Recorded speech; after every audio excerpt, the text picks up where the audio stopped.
একটু অপেক্ষা করেন ভাই। ওই যে ওরা এসে গেছে, আপনি চেকটা দেন। না, ওরা আগে আসুক, তারপরে আমি দেখতেছি। এই রনি, তাড়াতাড়ি যাই চেকটা নিয়ে আয়, যা। আচ্ছা নিয়ে আসতেছি। এই চেক দে। দাঁড়া, কিসের চেক দেবে? আর বক্কর ভাই, আপনি ইনাদের থেকে 9 লাখ টাকা কিসের জন্য নিচ্ছেন? কাজ আছে তোরে বলতে বেকান। এই কন্ট্রাক্টর সাহেব, চেক দেন না কেন? এই রনি, চেকটা নিয়ে আয়। বক্কর ভাই, এই ভাই চেক তো আমার হাতের থেকে কেড়ে নেছে।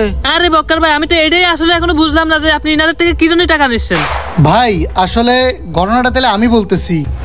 শোনেন কন্ট্রাক্টর সাহেব, যে কারণে আপনাকে অফিসে ডাকা, এই রাস্তার কাজ অনেক আগে পাস হয়েছে, কিন্তু আমাদেরকে পার্সেন্টেজ দেয় না বলে এই রাস্তার কাজ অফ রয়েছে। ভাই এই রাস্তাটার উন্নয়ন হলে তো আপনারাই ব্যবহার করবেন, আপনাদের এলাকার ছেলেরাই ব্যবহার করবে। আমি তো নড়াইল থেকে আসছি, কাজ হয়ে গেলে চলে যাব। তাহলে আপনাদেরকে টাকা দেওয়া লাগবে কেন? আর টাকার জন্য আপনারা এই কাজে বাধা দিচ্ছেন কেন? বুঝলাম না বক্কর ভাই, সব কন্ট্রাক্টর আছে বিয়াদব।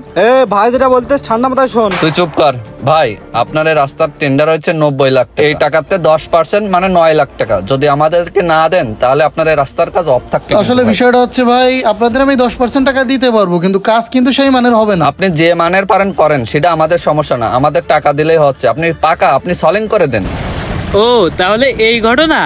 তা বক্কর ভাই, আপনারা তাহলে এমপির নাম ভাঙায় এইভাবে চাঁদাবাজি করতেছেন গ্রামে গ্রামে? করলে করতেছি, আর এমপির নাম ভাঙায় কাজতে তা কি হয়েছে? আর এলাকায় কাজ হলে আমরা কিছু পাবো না, আমরা ভাগ পাবো না? ও তার মানে বিগত যত রাস্তা হয়েছে এগুলোর টাকা আপনারাই খাইছেন? হ্যাঁ, খালি খাইছি তা কি হয়েছে? তুই কারে কবি, যারে কবি কই যা। আর তুই এমপি সাহেব রে কবি, এমপি সাহেব জীবনও বিশ্বাস করবে না। ও তাই না? তো গাইস, এতক্ষণ শুনলেন এই যে আমাদের রাস্তাঘাট হওয়ার টাকা এই যে চাঁদাবাজরা চাঁদাবাজি করেই খেয়েছেন। কি?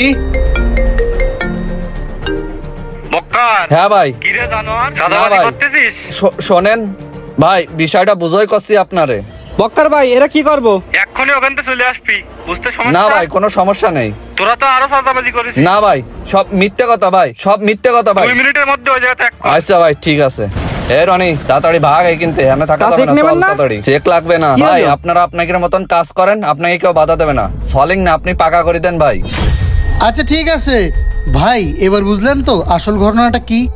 ভাই এই যে আপনাদের শেখ, আসলে আমি বুঝতে পারলাম ঘরের শত্রুই আসল শত্রু। দেখেন ভাই, এই রাস্তা উপকার হলে কিন্তু আমরাই হব, এ বক্কার ভাই হবে, এ আমরাই হব।